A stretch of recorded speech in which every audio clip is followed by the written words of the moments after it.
ওমা তাড়াতাড়ি ভাত দাও। প্রত্যেকদিনের মতো গরম গরম ভাত আজকেও থালায় পড়ে গেল। প্রথমে দিয়ে দিলাম পেঁয়াজ আর কাঁচা লঙ্কা, সাথে দিয়ে দিলাম চাকা চাকা করে কাটা শসা, দিয়ে দিলাম উচ্ছে সেদ্ধ। এই আইটেমটা আমার খুব ভালো লাগে, গরম গরম ভাতে দারুণ লাগে। তারপরে দিয়ে দিলাম আলুর চোখা, যেটা তুই ডালের সাথে খাবি। করেছি কচুর শাক, দিয়ে দিলাম টমেটোর ডাল, ডালটার মধ্যে একটুখানি তেঁতুলও দিয়েছি। তেঁতুল দিলে ডালটা একটু টক টক হয়। সাথে দিয়ে দিলাম বিন আলু পোস্ত, এটা আমার খুব ফেভারিট। এই সিজনে 1-2 দিন আমাদের বাড়িতে হয়।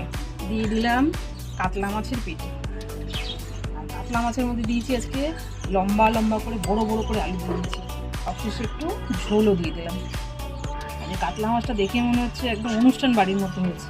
প্রথমেই থালায় পড়ে গেল টকের ডাল, তারপরে পড়ে গেল পোস্ত, আর সব শেষে থালায় পড়ে গেল কাতলা মাছের প্লেন আলু দিয়ে ঝোল। নাও বৃহস্পতিবার একদম দুর্দান্ত থালি পুরো রেডি। নাও ফটফট স্টার্ট করো। থালিটা কিন্তু আজ তৃপ্তিদায়ক। ডাল পাবে পোস্ত, আলু চোখা, কচুর শাক সেদ্ধ, আর সব শেষে তো কাতলা মাছের ঝোল। চটপট শুরু করো।